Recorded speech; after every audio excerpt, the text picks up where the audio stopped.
Diolch i ni fyddio.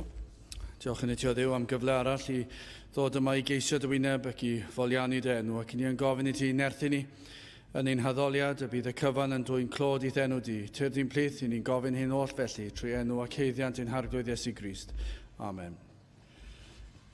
Diolch ni ddechrau'n gwasanaeth drwy ganu'r emyn rhif 28.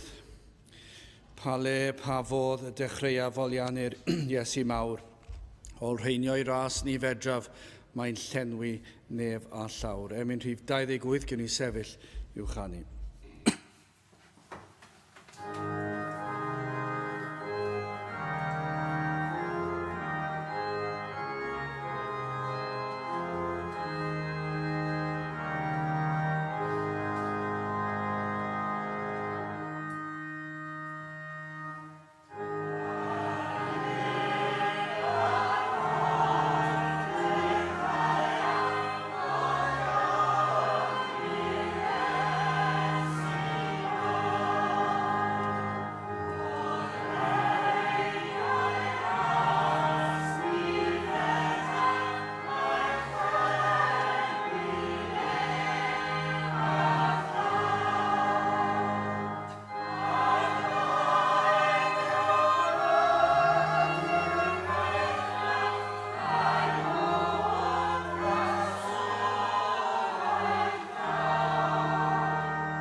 Croeso'n gwasanaeth ar ôl yr oedfa, fe fydd na luniaeth ysgafn dros nesaf yn y neuadd. Fe fydd ein cwrdd-gweddi nesaf, ein cwrdd-gweddi misol sy'n cael ei chynnal ar y 3 nos Iau o bob mis, sy'n cael ei chynnal Chwefror 4 ar 15, Chwefror 19. Yn y hoedfa nesaf, pnawn Sul am hanner awr wedi 3. Wrth i ni gymryd y casgliad, gwyn ni ganu tra'r heistedd emyn rhif 400, bywhad o waith o arglwydd mawr. Emyn rhif 400.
Fydd o'n darlleniad o lyfr yr Actau, y 5 bennod.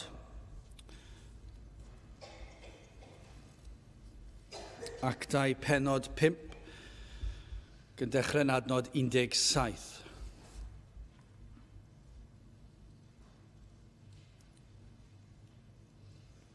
A'r archoffeiriad a gyfododd a'r holl rai oedd gydag ef, yr hon yw heres i'r Sadwceaid ac a lanwyd o genfigen. Ac a ddodasant ei dwylo ar yr apostolion ac a'i rhoesant yn y carchar cyffredin, eithir angel yr arglwydd o hyd nos a gorodd rysau'r carchar ac a'i di cwynt allan ac a ddywedodd, ewch, sefwch a llyferwch yn y deml wrth y bobl holl eiriau'r fichedd hon. A phan glywsant hwy a eithant yn fore i'r deml ac a thrawieithasant, eithir daeth yr archoffeiriaid a'r rhai oedd gydag ef ac alwasant ynghyd y cyngor a holl eniriaid plant yr Israel ac a ddanfonasant i'r carchar i'w dwy'n hwy ger bron. A'r swyddogion pan ddeithant, ni chawsant hwynt yn y carchar, eithir hwy a ddychwelasant ac y fynegasant, gan ddywedyd, yn wir ni a gawsom y carchar wedi ei gau o'r fath sicraf, a'r ceidwad yn sefyll allan o flaen y drysau, eithir pan ac orasom ni chawsom neb i mewn. A phan glybu'r archoffeiriad a blaenor y deml a'r offeiriad pennaf yr ymydroddion hyn, amau a wnaethant yn ei cilchwy beth a ddeiau o hyn. Yna daeth un ac a fynegodd iddynt gan ddywedyd, wele y mae'r gwir a ddodaswch wi yng ngharchar yn sefyll yn y deml ac yn dysgu y bobl. Yna blaenor gyda'r swyddogion a aeth ac ei di cwy heb drais, o blegyd yr oedd arnynt ofn y bobl rhag ei llabyddio. Ac wedi ei dwy'n hwy a'i gosodasant o flaen y cyngor a'r archoffeiriad a fynodd iddynt gan ddywedyd, oniwrch mynasom ni gan orchymyn i chwi nad a thrawieithech yn yr enw hwn, ac gwele chwi a lanwaswch Jerusalem a'ch a thrawiaeth, ac yr ydych yn ewyllysio dwy'n arnom ni waed y dyn hwn. A Phedr a'r apostolion etebasant ac ddywedasant, rhaid yw i fyddhau i Dduw yn fwy nag i ddynion. Dyw ein tadau ni a gyfododd i fyny Iesu, yr hwn a laddasoch wi ac a groeshoeliasoch ar bren. Hwn a ddyrchafodd Dyw a'i ddeheilaw yn dywysog ac yn iachawdwr i roddiedi feirwch i Israel am a ddeiant pechodau. Yn ni ydym ei dystio nef o'r pethau hyn, a'r ysbryd glân hefyd, yr hwn a roddes Dyw i'r rhai sydd yn i fyddhau iddo ef. Bydde bendith Dyw ar ei air sanctaidd ef. Gadewch ni nawr droi at ein harglwydd mewn gweddi. Ni'n diolch i ti unwaith eto o Dduw am gyfle arall i ddod yma ger dy fron ac i ddod at dy orseddfainc yn ddiolchgar o Dduw ei fod yn orseddfainc o ras, dy fod yn Dduw sydd yn llawn gras, yn llawn tosturi a thrigaredd, yr wyt yn ein gwahodd ni ac yr ydym yn gallu dod yn hyderus ger dy fron, yn gwybod ein bod yn dod trwy enw ac heiddiant dy fab a'n gwaredwr yr arglwydd Iesu Grist, a thrwy hyn oll a wnaeth yn ein lle i ni yn sefyll o'th blaen.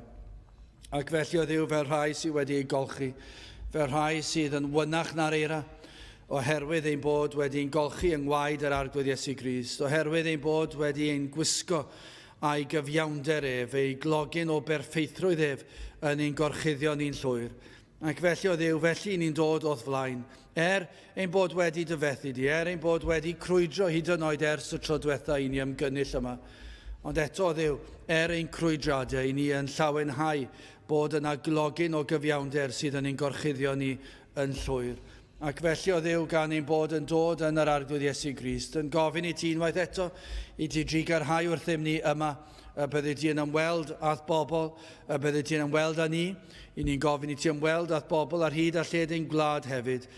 O Dduw, i ni'n gofyn i ti galanogi dy blant yn y dyddiau anodd yma, yn y dyddiau blin yma, yn y dyddiau yma sydd yn llawn o demtasiynau, yn y dyddiau yma o adael yn llwyr o'th air di.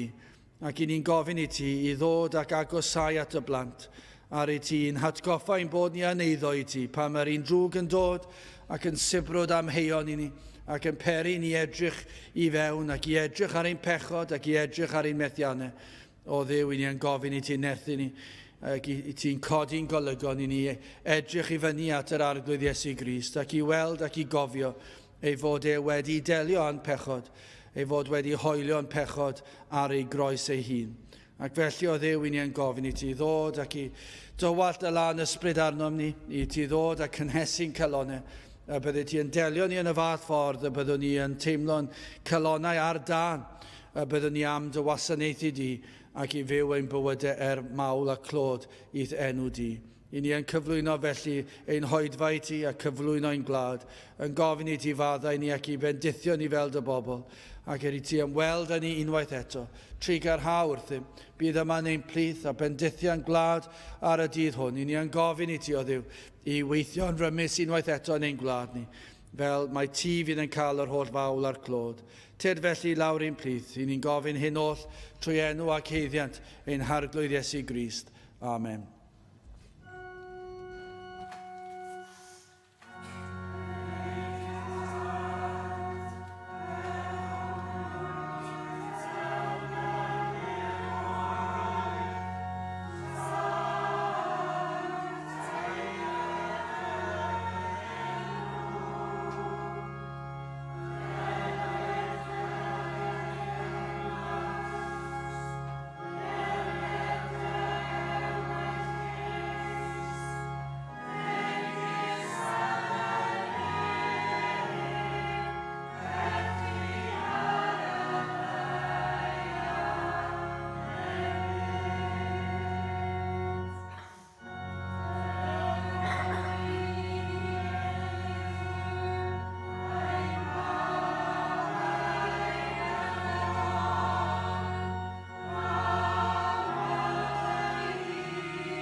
Dewch ni ganu emyn rhif 211, 211 arglwydd Iesu arwain fenaid at y graig sydd uwch na mi. 211 gen i sefyll i'w chanu.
Bydd yn testyn o lyfr yr actau, actau penod 5 ac adnod 29. Actau 5 adnod 29. A Phedr a'r apostolion atebasant ac yddywedasant, rhaid yw i fyddhau i Dduw yn fwy nag i ddynion. Mai dynion da a gostyngedig a diwiol oedd yr apostolion, i ni unwaith eto yn gweld yr atgasedd yma sydd gan y byd a gan bobl tuag at y diwiol ac tuag at yr hyn sydd yn lân ac yn bir. Petai ni'n gallu cael mwy o ffeithiau am y digwyddiadau yma yn yr ysgrythyr ac yn cael bob un manylun a phob gair y bydde'r apostolion wedi ddweud ar sut ddwedon nhw a sut oedd ei gwyneb yn edrych. Oedden nhw'n edrych yn flin, oedden nhw'n dweud gyda tipyn bach o atgasedd, neu oedden nhw'n byr i tymer, oedden nhw'n sut o'n nhw'n ymateb. Beth ni'n cael yr holl fanylion, mi fydde'r manylion mwyaf manwl yn dangos i chi. Pob peth am yr apostolion, mi fydden nhw wedi bod yn garedig, yn ostyngedig, yn ddiwiol, raslon, yn ofalus yn y ffordd o'n nhw'n siarad. Bydden nhw ddim wedi mynd allan o'i ffordd i dramgwyddo, ond bydden nhw wedi sefyll dros y gwirionedd ac wedi bod yn gadar. Ond bydden nhw ddim wedi rhoi achos i unrhyw un i fynd ac i fod yn flin tuag atynt. Ond eto i gyd tro ar ôl tro i ni'n gweld yr atgasedd yma sydd gan y byd tuag at yr hyn sydd yn lân ac yn bir. I ni'n gweld yr gwahaniaeth rhwng tywyllwch a goleuni, dyna beth yw e. Does dim esboniad arall i'w gael nag os yna. Dwi ddim yn gwneud unrhyw synwyr cyffredin pam fod y byd yn flin gyda pobl diwiol. Pam mae'r pobl diwiol am helpu'r byd ac wastad yn garedig ac yn mynd yr ail filltir a drydydd filltir ac yn trial dangos trigaredd a thosturi ac heilioni ac i ni'n trial gwahodd pobl ac yn y blaen. Ac eto i gyd byddwch chi'n meddwl pam maen nhw wastad, neu yn aml, yn gallu mynd yn flin ac yn gallu dweud pethau, dweud celwydd am y diwiol. Wel, yr hyn i ni'n gweld yw tro ar ôl tro. Dyma yw y gwahaniaeth rhwng y tywyllwch a'r goleuni. Ac nad yw y tywyllwch yn gallu goddef y goleuni. Does dim unrhyw ymdeimlad o gysur neu gariad gan y tywyllwch tuag at y goleuni. Maen nhw'n cysau'r goleuni. Ac mae rhai yn dangos fwy nag eraill. Adnod 17, ar archoffeiriad y gyfodod, a'r holl rai oedd gydag ef, yr hon yw heres i'r Sadwceaid, ac a lanwyd o genfigen. Maen nhw'n genfigenus, maen nhw'n flin gyda'r apostolion, maen nhw'n flin gyda'r hyn maen nhw'n ei wneud, maen nhw'n flin bod nhw'n dda, maen nhw'n flin bod nhw'n ddiwiol, maen nhw'n flin am y gwirthiau sydd wedi digwydd, maen nhw'n flin am y neges wedi rhoi, maen nhw'n flin am bopeth, maen nhw'n grac gyda nhw, bod nhw'n bobl da a charedig. Ac eich gweld adnod 18, ac oedd o dasant ei dwylo ar yr apostolion, ac a'i rhoesant yn y carchar cyffredin. Maen nhw'n rhoi dwylo arnyn nhw ac yn ei taflu nhw unwaith eto i'r carchar. Maen nhw'n ofni poblogrwydd yr apostolion i ddechrau ac ni'n gweld yr cenfigen yma'n ei celonau. Dyn nhw ddim eisiau colli statws eu hun. Mae yna lawer o ryfeddodau wedi digwydd yn barod. Os ydych chi'n darllen yr penodau yma ar ddechrau'r actau, ni'n darllen y modd y deliwyd ac Ananias a Saffeira am beidio datgelu'r holl wir ac iddyn nhw i farw yn y fan ar lle. Ac ni'n darllen am y torfeidd mawr yn dilyn yr apostolion. Ac yna ni'n darllen taflu'r apostolion yma i'r carchar am yr rheswm ei bod nhw wedi bod yn anifydd. A'r anifuddod oedd hyn, gorchmynnwyd hwy i beidio pregethu yn enw Iesu Grist. Dyna'r drwg maen nhw wedi wneud. Gafon nhw orchymyn i beidio pregethu yn enw Iesu Grist, ond maen nhw wedi anifuddhau. Ond i ni'n darllen ymlaen, does dim amser i edrych ar yr holl manylion, ond i ni'n darllen ymlaen ac i ni'n gweld y wyrth rhyfeddol yma. Unwaith eto, yr angel yr arglwydd yn dod ac yn rhyddhau yr apostolion yn agor a chau'r drysau yn dwt ar ei hôl. Mae'n anhygol. Mae'r apostolion yn y carchar, yn y lle erchyll yma, Ac dyna lle maen nhw. Mae'r drysau a byddai sawl drws wedi cael ei chau siwr o fod ac wedi cael ei cau'n glep ar bost ar draws ac pob math o bethau. Byddai dim modd iddyn nhw ddod o'na. Ond doedd neb yn sylwi, dwi'n sylwi ar y peth. A mae angel yr arglwydd yn dod ac yn agor y drws ac yn gadael yr apostolion allan ac yn cau'r drws fel ag yr oedd i cyn. Dim yn gadael yr agor mwyn i bawb cael gweld. Tro yma, mae'r drws yn cael ei chau ac mae'r apostolion yn rhydd ac mae'r stafell yn wag. Adnod 19, eithir angel yr arglwydd o hyd nos a agorodd ddrysau'r carchar ac a'i dig hwynt allan ac a ddywedodd, ewch, sefwch a lleferwch yn y deml wrth y bobl holl eiriau'r fichedd hon. Maen nhw wedi cael gorchymyn i fynd ac i bregethu yn y deml. A dyna wnaethon nhw.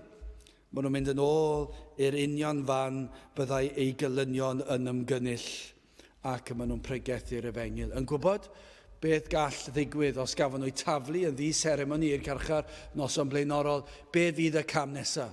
Eto, maen nhw wedi cael ei ryddhau, a does dim cwestiwn fan hyn, maen nhw'n ei fyddhau ac maen nhw'n mynd yn ôl i bregethu. Wel, dyna chi'r cefndir. Wel, yn gyntaf, hoffwn ni edrych ar beth ni'n gallu disgrifio fel gorchymyn y byd, ac yna gorchymyn Duw, yn ail, ac yn drydydd, beth yw'r gorchymyn i chi sydd yma heddiw. Wel, yn gyntaf, gorchymyn y byd. I ni'n gwybod eisoes bod Pedr ac Ioan wedi derbyn gorchymyn gan yr Iddewon. Yn Actau penod 4, felly'r benod blaenorol, adnod 18 ac 19, a hwy a i gael wasant hwynt ac orchmynasant iddynt, nad ynganent ddim ac na ddysgent yn enw'r Iesu. Eithir Pedr ac Ioan a tebasant iddynt ac ydywedasant, a'i cyfiawn i'w ger bron Duw, wrando arno chwi yn hytrach nag ar Dduw bernwch chwi. Pwy ddylen nhw wrando nhw? Y dynion neu ar Dduw? Does dim cwestiwn gan Pedr ac Ioan, ond maen nhw wedi cael y profiad yma o'r blaen. Felly, pan maen nhw'n pregethu yn ei enw eto, ar ôl cael ei rybuddio, ar ôl cael ei gorchymyn i beidio, fe'i carcharwyd. Ac maen nhw'n cael eu taflu i le y byddant yn ddiogel rhag iddyn nhw ffoi.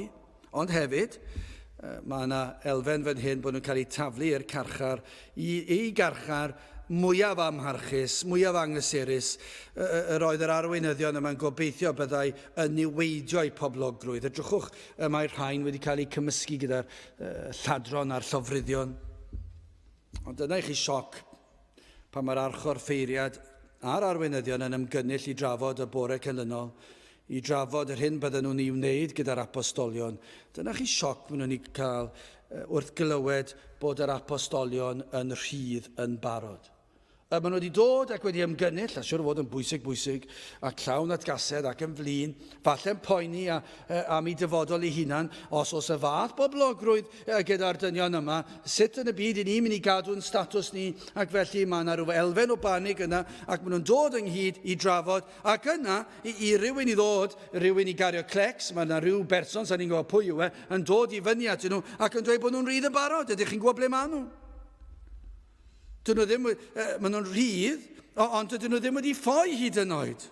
Maen nhw wedi mynd nôl i'r deml, mae hwnna'n waith beth. O leia petai'r archoffeiriad wedi clywed, mae'r carchar yn wag, ac maen nhw wedi mynd i'r mynyddoedd. Falle bydde hwnna wedi bod yn rhywbeth, ond nid yn unig hynny, maen nhw wedi dod allan o'r carchar a wedi mynd nôl i'r deml i bregethu yr un neges eto yn yr un enw. Ac felly, mae'r un yma sydd wedi dod a cario clecs ac yn dweud wrthyn nhw, chi'n gwybod, mae'r rhai chi wedi carcharu, chi'n gwybod beth maen nhw'n gwneud? Maen nhw fan hyn, a mae'n gobeithio bod nhw'n creu rhyw fath o gynnwrf bach. Ac felly adnod 28, gan ddywedyd, oni orchmynasom, mae Pedr ac Ioan yn cael hwn yr ail dro nawr, oni orchmynasom ni gan orchymyn i chwi nad athrawieithach yn yr enw hwn, ac wele, chwi a lanwasoch Jerusalem a'ch athrawiaeth, ac yr ydych yn ewylltysio dwy'n arno ni, waed y dyn hwn. Gymaint yw i cysineb nhw, dyn nhw ddim hyd yn oed yn gallu ynganu enw'r Iesu hyd yn oed. Maen nhw'n dweud, yn yr enw hwn, dyn nhw ddim yn gallu dweud nawr, maen nhw mor flin yn enw'r Iesu. Mae popeth am yr Iesu yn peri iddyn nhw i ymateb ac i wrthod yr Efengyl. Mae popeth am ei berson, am ei athrawiad. Maen nhw'n gwneud popeth gallent dywelu'r neges yma yn reiddiol, fe wnaethon nhw'i groeshoelio fe, yn y gobeith byddai hyn wedi tywelu'r athrawiaeth yma. Ac yna maen nhw'n carcharu'r disgyblion yn y gobeith o dywelu. Maen nhw wedi gorchymyn y disgyblion i beidio pregethu yn ei enw hyd yn oed. Ond nid yw'r byd yn ymateb mewn ffordd rhyfedd iawn. Yn aml, dyw ymateb y byd ddim yn gwneud synwyr, ac ymateb rai hyd yn oed o fewn yr eglwys gallech chi ddadle. Pa mae pobl heb dod i gredu, felly falle dal i fynychu'r cwrdd, maen nhw dal yn y byd, bod nhw yn gorfforol yn yr adeilad. A chi'n gweld, mae'r ffordd y mae pobl felly yn ymateb yn aml, dyw e ddim yn gwneud synwyr o gwbl. 1 munud, be chi'n darllen yw hyn, ei bod nhw'n fodlon camdrin y bobl, ond yna, y munud nesaf, maen nhw'n ofalus yn y ffordd maen nhw'n drin, achos maen nhw'n ymwybodol o'r dorf, a maen nhw'n ofni'r dorf, rhag ofni'r dorf ei llabyddio nhw, achos y ffordd maen nhw'n trin yr apostolion. Ac felly maen nhw'n ofalus, ond y tro cyn, maen nhw'n llusgo nhw i'r carchar, yna maen nhw'n dod yn nhw mas yn ofalus. Ac yna chi'n gweld, maen nhw'n gwadu'r cyhyddiad gan yr apostolion ei bod yn eog o waed yr Iesu. Maen nhw'n dweud fan hyn. Ac yr ydych chi, maen nhw'n dweud oedd Pedr ac Ioan y gweddill yr apostolion, yn ewyllysio dwy'n arnom ni waed y dyn hwn. I chi'n mynd o gwmpas yn pregethu yn enw'r Iesu, ac i chi'n crybwyll, i chi'n cyhyddo ni o fod yn eog o dywall gwaed yr un i chi'n pregethu amdano. Ac maen nhw'n grac am hynny, peidiwch ac eiddo ni o fod yn lofruddion a bod gwaed yr Iesu ar ein dwylo ni. Ond, os ewch chi nôl i Matthew, pennod 27, adnod 25, a'r holl bobl a atebodd ac y ddywedodd, dyma be mae'r Iddewon yn ei ddweud, bydded ei waed arnom ni ac ar ein plant. Dyna be mae'r Iddewon a'r arweinyddion yn ei ddweud, wrth groeshoelio'r Iesu, dyma beth mae'r byd yn ei ddweud, bydded, maen nhw'n casau Iesu Grist gymaint, bydded ei waed arnom ni ac, mae hwn yn waith byth, ac ar ein plant ni. Mor hyderus oedden nhw yn ei casineb o'r Iesu, mor hyderus oedden nhw yn ei gwrthwynebiad tuag at yr Iesu. Maen nhw'n dweud, bydded gwaed hwn ar ein dwylo ni, ac hefyd, ni eisiau mwy na hynny, ni eisiau i'r gwaed yma fod ar dwylo ein plant ni hefyd. Mae cyhoeddiadau'r byd yn erbyn yr Efengyl a Christnogion yn aml yn anghyson.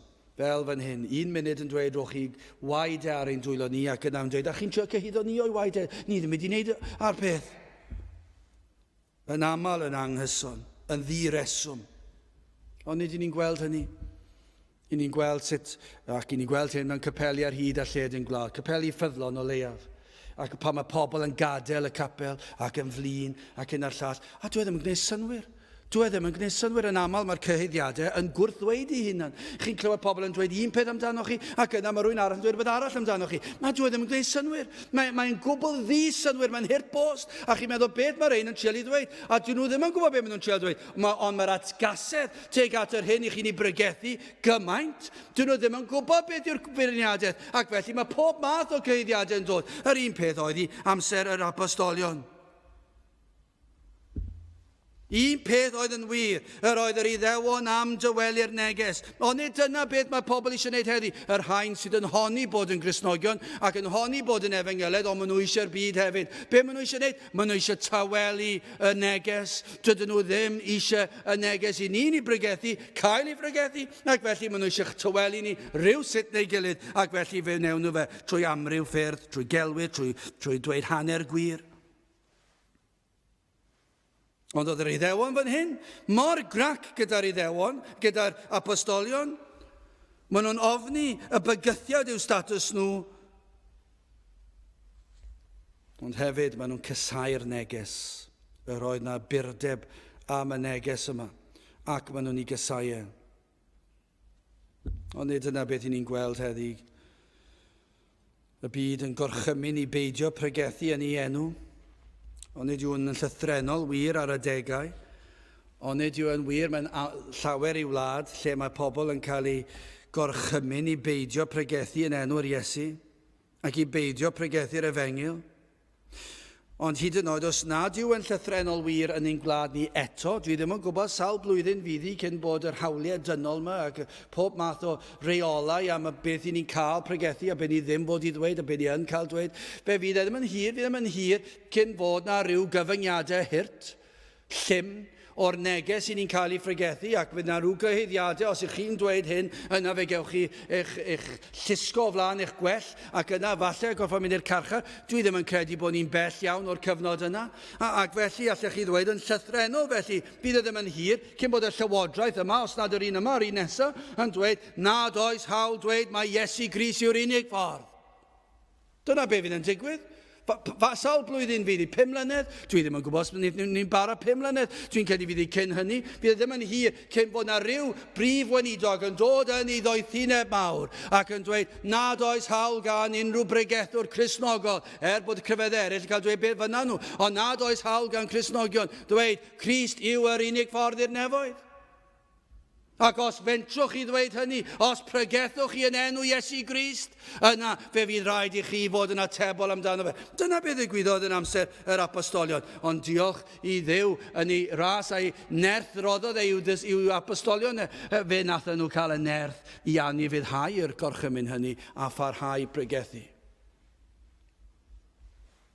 Ond os nad ydyn ni ar y funud yn gwynebu hynny yn llythrenol, yn sicr i chi, mae'r gorchymyn yna yn ymarferol. Does dim ots gan y byd glywed am grefydd.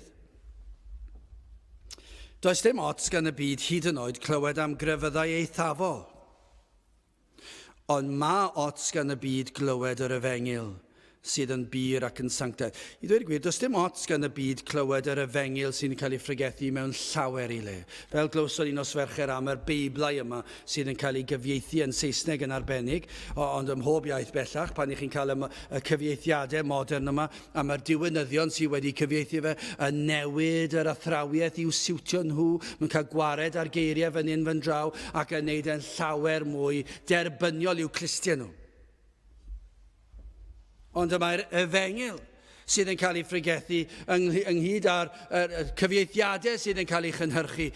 Mae'r math yma o beth yn wahanol. Mae'r byd yn licio rheina. Does dim ots gyda nhw am y cyfieithiadau newydd yma, achos maen nhw'n peri dryswch ac maen nhw'n llawer, maen nhw wedi cael ei dyfrio lawr, maen nhw'n lot fwy rhwydd i'w rando yna fe, ac ni'n licio'r neges yna, a maen nhw'n mynd i capeli fan hyn fan draw, a maen nhw'n licio'r neges yma. Mae'n neis, mae'n garedig, mae'n sôn am Grist, ond does dim byd caled amdano fe, does dim byd sydd yn peri dychryn i ni, ac felly maen nhw'n gyffyrddus yn fe. Mae'r neges i ni'n clywed yn y capeli yma'n caniatáu ni fod yn fydol. Fydd y capeli mwyafrif o capeli'n dweud mae'n iawn i chi fynd allan o nos Wener. Mae'n iawn i fynd i dawnsfeidd, mae'n iawn i fynd i'r clybiau nos, mae'n iawn i pob math o bethau, y lefelau moesol. Mas ddim eisiau ni fod mor llym nagos na, fe newn ni ostwng y lefel. Ac felly mae'r capeli yma yn fodlon caniatáu i'r bobl i fyw fel ag ymyna nhw. Ond pan mae'r efengil yn cael ei phregethu ac mae'r disgwyliadau yn bir ac yn sanctaidd fel ag mae yn yr ysgrythur gwreiddiol, mae hwn yn eleniaethus i'r byd. Mae'n gwbl eleniaethus i'r byd. Dydy'r byd ddim yn licio, dydy capeli ddim yn licio'r efengil yma. Ac felly dyna pam y cyfieithiadau newydd wedi cael eu creu, achos dyn nhw ddim yn licio'r un gwreiddiol, dyn nhw'n licio'r un Hebraeg a Groeg, a felly maen nhw'n dweud, newn ni newid hwn i fod yn efengil i ni'n licio. Ac felly mae'r neges yn y pwlpit wedi newid mwyn i'r bobl ddod mewn, achos os i ni'n pregethu fel ag i'r un, dyna pam i ni'n dweud bod y cynulleidfaoedd mor fach. Ac felly mae rhaid i ni wneud rhywbeth. Dyma be mae byd yn ei ddweud, dyma be mae capeli yn ei ddweud. Mae'r byd yn eleniaethus i Dduw ac i'w efengil. Ac felly mae'r byd am dywelu'r efengil ar bob cyfle, fel yr archoffeiriad, fel yr Sadwceiaid, fel yr arweinyddion, yr oedden nhw am dywelu yr apostolion yma ac yn dweud, does dim hawl â chi pregethu yn enw Iesu Grist. Dyna be mae'r byd yn wneud ar bob cyfle. Llywodraethau, maen nhw'n gwneud rheolau yn dydyn nhw, yn groes i air Duw. Be mae'r llywodraeth presennol wedi gwneud? Yr un peth ar un cyn hynny. Maen nhw'n creu reolau sydd yn gwbl groes i air Duw. Reolau, deddfau sydd yn ei wneud yn anodd ar Gristnogion. Fe fydd hi'n mynd yn anoddach ac yn anoddach i wneud safiad fel Cristion. Lle bynnag ydych chi, yn eich meysydd gwaith chi, yn eich bywyd personol chi, fe fydd yn mynd yn anoddach ac anoddach i Gristnogion. Pam? Mae'r llywodraeth yn ei doethi neb yn creu deddfau yn groes i efengyl Duw ac yn tawelu'r efengyl. Fe fydd na ddeddfau yn neud i'n anodd i bregethu'r gwir. Byddwn nhw'n dweud, wel, byddwn nhw'n cyfiawnhau'r peth trwy dweud i ni wneud y rheolau yma yn enw goddefgarwch at safbwyntiau a chrefyddau eraill. Dyna fel byddwn nhw'n lliwio fe. Byddwn nhw'n lliwio fe, dydych chi ddim yn cael pregethu fel yna, achos mae eisiau fod yn oddefgar at safbwyntiau a chrefyddau eraill, ac felly ni eisiau bod yn ofalus. Ond nid yna a wna byd y cyfryngau. Ond nid yw'r cyfryngau yn dylanwadu cymaint ar bobl. Mae llywodraeth yn dylanwadu ar bobl yn dydyn nhw. Maen nhw'n dod ar reolau fyny'n bywyd ni sydd yn gwbl cael effaith ar ein bywyd ni, ond bellech chi ddadle bod y cyfryngau yn cael mwy o dylanwad na'r llywodraeth hyd yn oed. Ond nid y cyfryngau sydd yn penderfynu pwy fydd yn rheoli'r wlad. I fe mewn chydig o fisoedd y bydd na etholiad cyffredinol arall. Pwy sy'n mynd i benderfynu? Wel, yn fy marn ni, dwi'n credu mae'r cyfryngau fydd yn penderfynu, nid y bobl. Y cyfryngau fydd yn lliwio'r bobl. Y cyfryngau fydd yn penderfynu dweud be maen nhw eisiau dweud ac yn datgelu gwir neu ddim yn wir am rhyw berson ac yn cuddio rhyw wirionedd arall fydd yn llesol. Fe fydd y cyfryngau yn lliwio be maen nhw moyn. Ond maen nhw'n dweud maen nhw'n gwbl deg yn y ffordd maen nhw'n neud e. Ond i chi'n gweld, mae hwn yn rhemp. I chi'n gweld ambell i bapur newydd a gogwyd tuag at ryw barti ac ambell i bapur newydd arall a gogwyd at un arall. Ac mae gyd yn dibynnu pwy sy'n prynu pa bapur newydd. Ond nid y cyfryngau sydd yn gosod safonau moesol, cwmnïau teledu, ond nid nhw sydd yn penderfynu beth sydd yn foesol bellach.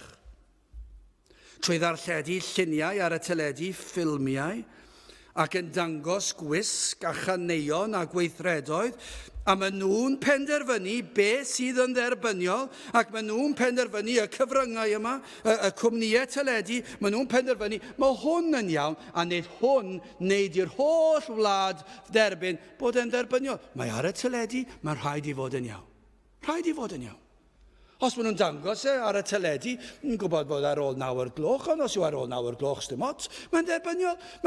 Dim ond arbed y plant i ni cyn 9 o'r gloch, ar ôl 9 o'r gloch, mae'n iawn, ac felly nawn ni ddylanwadu ar bawb fel yna. Ond mae beth sy'n cyn 9 o'r gloch, edrychwch chi ar beth sy'n ar y teledu blant, ar safonau'r wisg, a'r caneuon fyna, ac maen nhw'n dweud wrth yr ifanc, mae hwn yn dderbyniol. Canwch i'r geiriau yma sydd yn gwbl anerbyniol, gwbl anfoesol, ond mae'r cyfryngau wedi penderfynu bod y geiriau yma yn addas i blant i'w canu.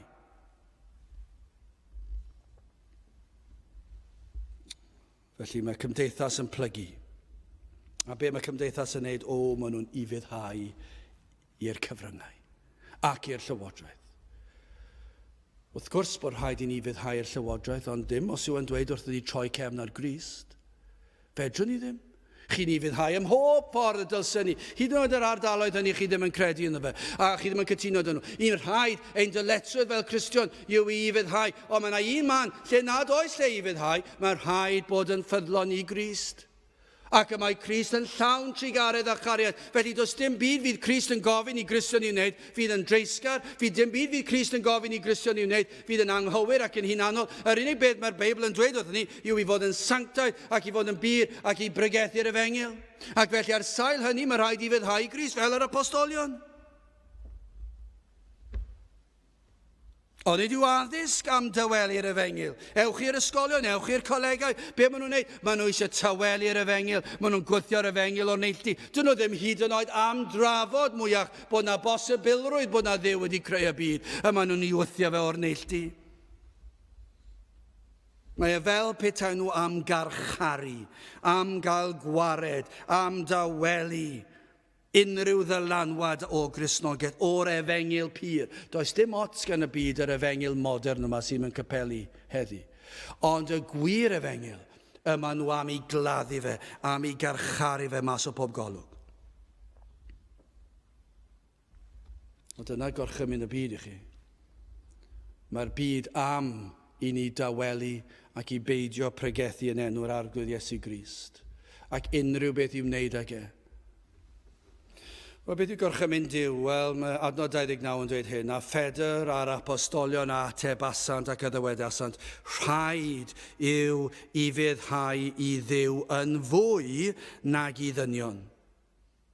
Mae'r apostolion yn gweld does dim dewis ganddyn nhw. Rhaid oedd i fyddhau i Dduw. Y mae gorchymyn Duw llawer pwysicach. Mae gorchmynion Duw wastad yn dda, wastad yn bir, wastad yn sanctaidd. Nid yw Duw yn gorchymyn unrhyw beth sydd yn ddrwg neu'n dreisgar. I ni'n gweld llawer o grefyddau ac yn dweud yn enw crefydd bod hawl i wneud pethau treisgar na phethau creulon. Dydym yn gweld hynny yng Nghaerdydd. Does dim byd creulon yma. Does dim byd treisgar. Byth dylse'r unrhyw Gristion fod yn ymateb mewn ffordd fydd yn dod yn niwed, corfforol, meddyliol, unrhyw beth i chi am wastad fod yn llawn trigaredd a chared. Dyma beth yw gorchymyn Duw. Y mae'n gorchymyn popeth sydd yn dda ac yn bir. Gras sydd yn teyrnasu ym mhob dim gyda Duw. Y mae popeth y mae Duw yn ei wneud yn gyfiawn. Ac felly, pan mae Duw yn gorchymyn, gan ei fod mor bir a glân, rhaid i fyddhau. Gorchmynwyd yr apostolion i bregethu'r gwir. Ond ydych chi'n sylwi yn gyntaf, y gorchymyn oedd, ydych chi'n gweld, ydych chi'n darllen eich ysgrythurau chi, ewch ymlaen yn Actau 17 a 30, a Duw sydd yr awr hon yn gorchymyn i bob dyn ym mhob man edifarhau. Ni'n gweld hyn yn Marc hefyd, un penod 1 adnod 15, a dywedyd yr amser y gyflawnwyd a thenars Dduw a nesaoedd, edifarhewch a chredwch yr efengil. Dyna'r gorchymyn. Dyna yw y gorchymyn bwysicaf. Dyna beth oedd yr apostolion. Ie, maen nhw'n dweud, mae rhaid i ni fyddhau orchymyn Duw i fynd i bregethu, ond y gorchymyn pwysica yr oedden nhw'n i fyddhau i Dduw oedd i edifarhau a chredu. Dyna ddylse pob un wrando arno yw gair Duw. Mae pob peth yn pwyntio at y ffaith mae o Dduw, mae ar Dduw y dylsech chi wrando. Does dim byd yn gwneud synwyr ond i bai am hynny. Os yw Duw yn dweud rhywbeth yn ei air, yna fe ddylse ni wrando. Ond nid yw'r greadigaeth yn gweiddi allan. Edifarhewch a chredwch yr efengil. Dyna yw'r gorchymyn pwysica. Dyna'r gorchymyn i chi heddi. Broblem yw i chi ni fyddhau i'r byd. I chi'n plygu i be mae'r cyfryngau'n dweud wrth chi. I chi'n plygu beth yw'r hysbysebion ar y teledu. I chi'n plygu i be mae'r gymdeithas yn disgwyl ohonoch chi, sut dylsech chi wisgo, beth dylsech chi wrando yno. Ond beth dylsech chi wneud, mae'r holl greadigaeth yn gorchymyn i chi yn dweud, dylsech chi wrando ar air Duw a'r gorchymyn fyna yw, edifarhewch a chredwch yr efengil. Tro nesaf ewch chi allan. Ac edrychwch chi ar y coed, a'r mynyddoedd, a'r bryniau, a'r anifeiliaid, a'r llynoedd, a'r prydferthwch yn ein gwlad ni. Pan welwch chi fachlyd haul, pan welwch chi doriad gwawr, tro nesaf chi'n gweld y pethau, tro nesaf welwch chi awyr glir, a gweld yr awyr yn llawn ser. Ond nid yw nhw'n gorchymyn i chi wrando ar Dduw, ac i edifarhau a chredu yr efengil. Ond nid yw hanes y byd yn gweiddi allan i chi edifarhau ac i gredu. Wrth edrych ar hanes y byd, i chi'n gweld llaw Duw. Ond nid yw'r rhagluniaethau y mywydau eraill yn gweiddi allan i chi edifarhau a chredu. Ydych chi wedi gweld rhyw ragluniaeth, rhyw ddigwyddiad rhyfeddol yn mywyd rhywun arall, ac onid yw hwnna wedi gwneud i chi aros ac i feddwl bod hwnna'n eich gorchymyn chi i edifarhau a chredu? Beth am ragluniaethau yn eich bywyd chi? A oes na rai yma wedi cael rhyw ragluniaeth yn eich bywyd chi sydd wedi darparu fwy o amser i chi mewn bywyd? Neu bod yna rhyw ddigwyddiad sydd wedi dod â bendithion i chi trwy ei ragluniaethau ef. A chi'n gweld llaw Duw. Ond nid yw hwnna'n gorchymyn i chi i edifarhau a chredu'r efengil? Chyfo beth oedd yr Iddewon yn cyhuddo'r apostolion o greu athrawiaeth ei hunan. Un oedd yn wahanol ac yn groes i draddodiadau'r tadau ac i Moses a'r proffwydi. Oedd yn cyhuddo Pedr ac Ioan ar gweddill i bod nhw wedi creu rhyw fath o rhywbeth modern newydd. Ac eu cyhuddiadau nhw oedd yn euog o gamdrin athrawiaeth y proffwydi. Nhw oedd wedi troi yr athrawiaeth. Nhw oedd wedi creu athrawiaeth newydd. Nhw oedd wedi troi cefn ar Dduw, nid yr apostolion. Nhw oedd mewn tywyllwch, adnod 29 eto a 30, a Phedr a'r apostolion a tebasant ac y dywedasant. Rhaid i'w i fyddhau Dduw yn fwy nag i ddynion. Dyw ein tadau ni a gyfododd i fyny Iesu, yr hwn a laddasoch chwi ac a groeshoeliasoch ar bren.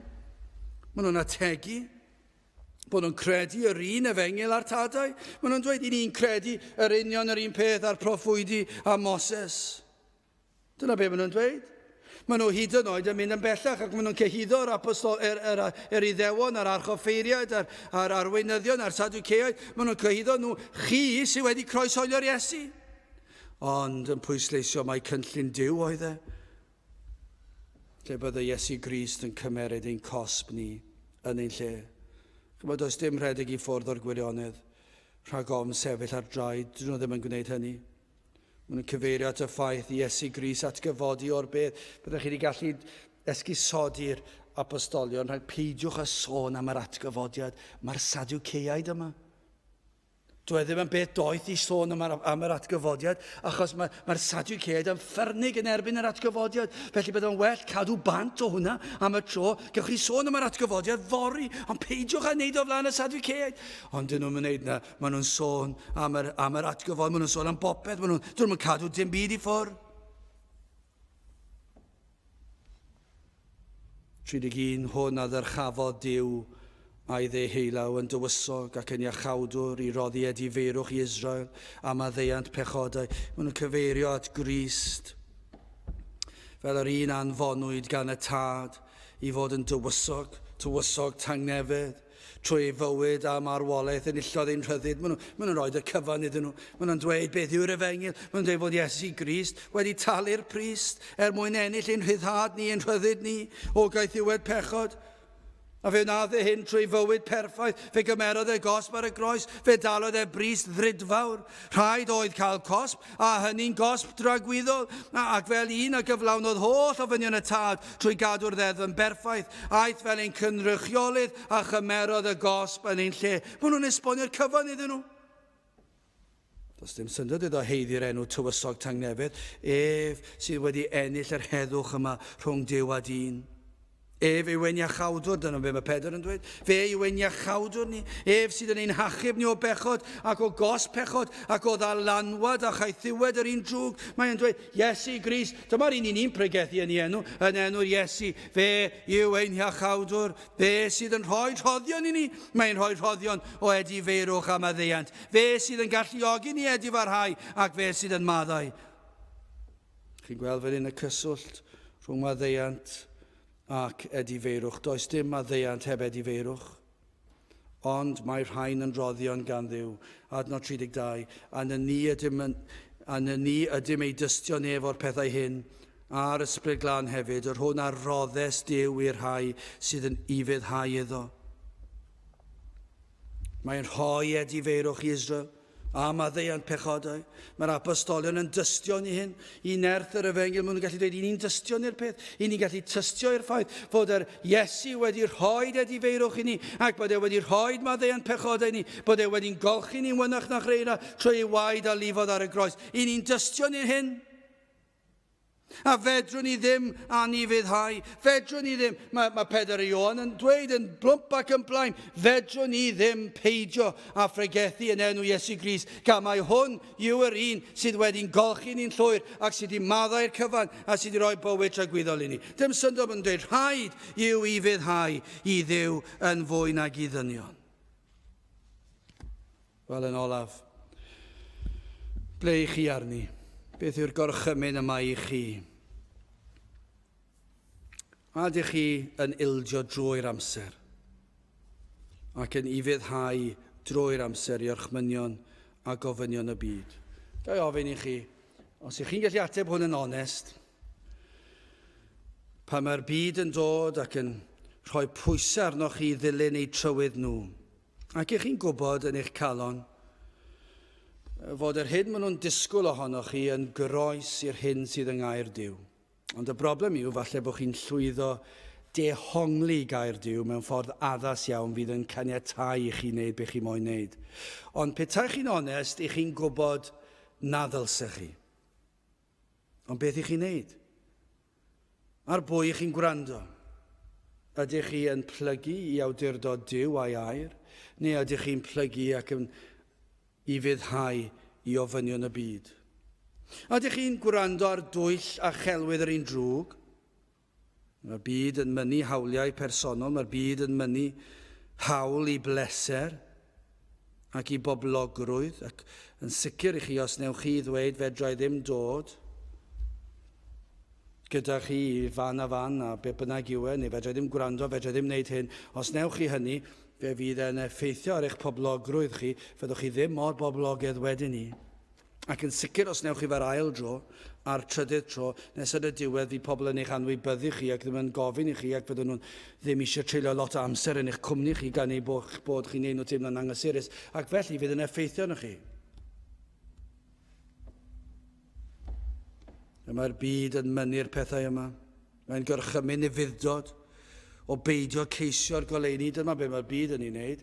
Mae'r byd yn mynd i fyny i fuddod na newch chi geisio'r goleuni. Mae'r byd yn mynd i roi gymaint o bwysau arnoch chi, fe fydden nhw'n dweud peidiwch a mynd i'r cwrdd yna. Peidiwch a treulio amser yn darllen Gair Duw. Peidiwch a treulio gormod o amser yng nghwmniaeth y bobl yna, achos maen nhw'n beryglus, maen nhw'n hyn, maen nhw'n llall. Ac fydden nhw'n gorchymyn i chi. Ac ambell waith fydden nhw'n eitha llym yn ei gorchymyn nhw. A fydden nhw'n eich bygwth chi ac yn dweud fydden ni ddim yn ffrindiau da chi dim mwy, fyddwch chi'n cael amser caled. Mae'r byd yn mynnu i chi ymuno gyda'r dorf. Mae lot haws yn dweud, mae lot haws treulio bywyd ysgol yn ymuno gyda'r dorf. Peidio dweud wrthyn nhw pam i chi ddim yn dod ar y sil. Chwilio am esgus. Yn dweud, o na, mae'n diwrnod dwi da'r teulu, neu rhywbeth fel yna. Achos i ni'n gormod embaras i ddweud wrthyn nhw, na, dwi am fod yn hir arglwydd ar y sil. Ac yna pam maen nhw'n mynd allan a gwneud i pethau nos Sadwrn a nos Wener, i chi'n dweud, na, dwi ddim yn dod â chi. Ond beth i chi'n neud? Falle, yn y gorffennol chi wedi chwilio am esgus. Dwi ddim eisiau dod â chi. Na, dwi ddim yn gallu dod. Falle tro nesaf. A chi'n chwilio am esgus, a chi'n troi'r amser yn yna. Beth yw hwnna? I chi'n ofni yr gorchymyn yma, ac i chi am fynd gyda'r byd, gyda'r dorf. Ond mae Gair Duw yn dangos, rhaid yw i fyddhau i Dduw yn fwy nag i ddynion. Sut fedrwch chi i fyddhau? Wel, y ffordd gorau i fyddhau i Dduw yw i drwy ddod at y groes. Yna chi'n gweld y cyfan, wrth ddod at y groes. Fe welwch chi fywyd perffaith Iesu Grist, yr un sydd yn eich cynrychioli chi, yr un y mae'r tad yn fodlon a'i fywyd. Chi'n gwybod beth, wrth ddod at y groes, chi'n gweld yr Iesu yn rhoi fywyd yn aberth ac yn cymeryd eich gosb chi yn eich lle. Ond y groes yw'r fan lle derbyniodd nid cosb am un, ond am ei holl bobl. Dyna be welwch chi wrth ddod at y groes. Yno fe welwn ni'r aberth fwyaf erioed, y boen fwyaf erioed, nid y boen o'r hoelion a'r goron o ddraen, ond y boen o ddioddef di gofaint ei dad teg at bechodau'r byd. Dyna be welwch chi wrth ddod at y groes. Trwy'r gwaed a lifodd, fe welwn iddo gymeryd ein cosb ni a cheir cyfiawnder yna. Chi'n gweld, wrth ddod at y groes, fe welwch chi gyfiawnder yn digwydd. Mae'r tad yn fodlon ar aberth, mae'n cosbi ei fab, ac mae gyfiawnder wedi ei fodloni. Talwyd y pris am ein rhyddhad ni. Mae'r bris wedi ei thalu, mae Iesu Grist wedi talu'r pris. Felly wrth ddod at Grist, wrth i fyddhau i Iesu Grist, nid i'r byd, wrth i fyddhau i Grist, mae'n rhoi y gallu i ni fyddhau. Wrth ddod, mae'n helpu ni fyddhau. Fe fydd yn helpu ni droi o bechod. Mae hwn yn rodd, ond wrth ddod, mae'n helpu ni droi oddi wrth ein pechod, i edi farhau. Ac wrth ddod, mae'n rhoi y gallu ni gredu, mae'n rhoi rhodd i ni o ffydd. Chi'n bod mae'r Efengyl yn llawn rhoddion, mae'n rhoi rhodd o edifeirwch, mae'n rhoi rhodd o ffydd i gredu. Beth oedd diwedd yr hanesyn yma gyda'r apostolion. Adnod 40 yn dweud wrthyn ni, ac wedi iddynt alw'r apostolion atynt, a'i curo, hwy arch mynasant iddynt na lefarent yn enw'r Iesu, ac a'i gollingasant ymaith. Felly beth yw diwedd y stori yma? Dim y stori, yr hanesyn yma. Ar ôl y sgyrsiau yma fuodd rhwngddyn nhw, a Pedr ac Ioan a'r apostolion yn dweud yn blwmp ac yn blaen fel ac y mae hi, ac yn esbonio pam ac yn cyflwyno'r efengil iddyn nhw, mae'r arweinyddion yma'n dweud wrthyn nhw, ar ôl i curo nhw, yn ddidrigaredd tybiwn ni. Maen nhw'n i gorchymyn nhw eto i beidio llefaru yn enw'r Iesu, ac maen nhw'n i rhyddhau nhw. Ond, fel ni'n gwybod, nid oedd i fyddhau ddynion yn opsiwn i'r dynion yma, gan ei fod yn groes i air a gorchymyn Duw. Felly, diwedd yr hanesyn yma, yw adnod 41 a 42, a hwy a eithant allan o olwg y cyngor yn llawen. Am ei cyfrif hwynt yn deilwng i ddioddef amharch o achos ei enw ef, a beinydd yn y deml, ac o di i di, ni ffeidiasant a dysgu a phregethu Iesu Grist. Dyma beth maen nhw'n gwneud? Maen nhw'n parhau i wneud yr hyn a wnaethon o'r blaen. Ond chi'n sylwi, wrth i fyddhau Grist, wrth ddod at Grist, fe gewch lawenydd. Dyma beth maen nhw'n dweud, a hwy eithant allan o olwg y cyngor yn llawen. Dyna beth yw dod at Grist, fe gewch chi lawenydd, mwy na'r byd yn gwybod unrhyw beth amdano. Does dim gwir lawenydd gan y byd, rhyw hapusrwydd tymhorol sydd gan y byd, ond gan y Cristion, mae gan y fe lawenydd, hyd yn oed wrth iddo fe gael ei guro. Chymod be fydd yn digwydd os dewch chi at Grist ac i fyddhau Grist, fe gewch chi ymuno yn y côr sydd yn canu clodydd tywysog tangnefedd yr arglwydd Iesu Grist. Dyna be gewch chi wneud. Mae sawl côr yng Nghymru ac mae yna sawl côr gwych yng Nghymru ac mae e'n hyfryd i'w wrando arnyn nhw.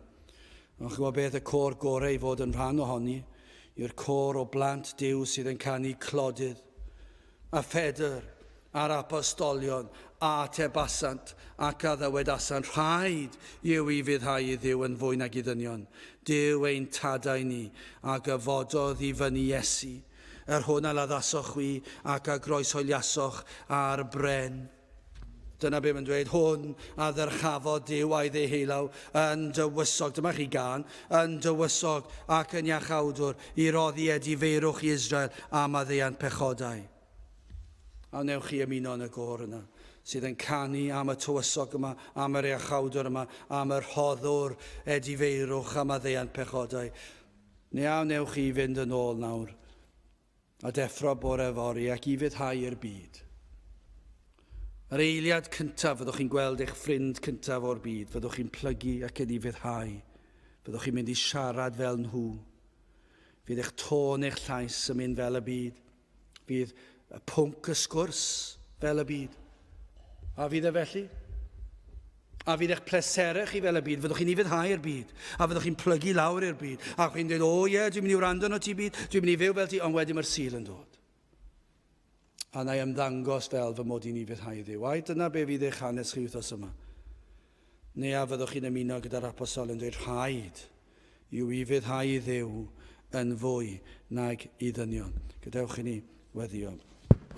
O Dduw, i ni yn diolch i ti am dy ras ac am dy gariad, ac yn gofyn i ti rhoi nerthyn yn y dyddiau tywyll yma i fod yn ifydd nid i ddynion, ond i fod yn ifydd i ti ac i air. Ac o Dduw, yr ufuddod cyntaf hwnnw yw'r pwysicaf i ddod ac edifarhau a chredu.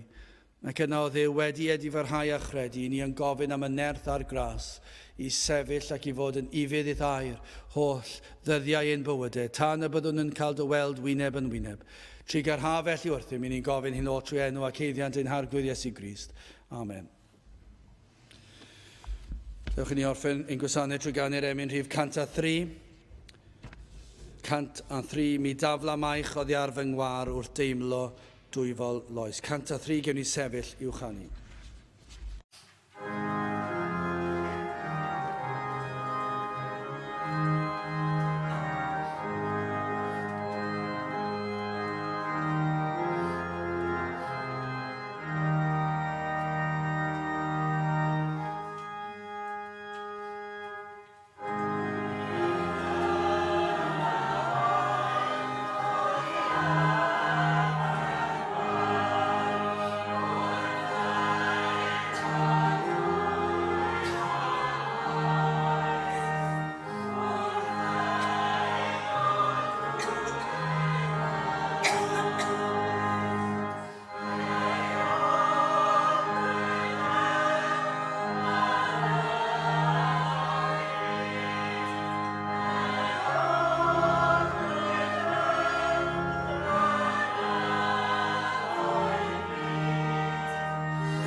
nawr bydde di ras ein harglwydd Iesu Grist a chariad Duw a chymdeithas yr ysbryd glân fod gyda chwi oll hyd byth.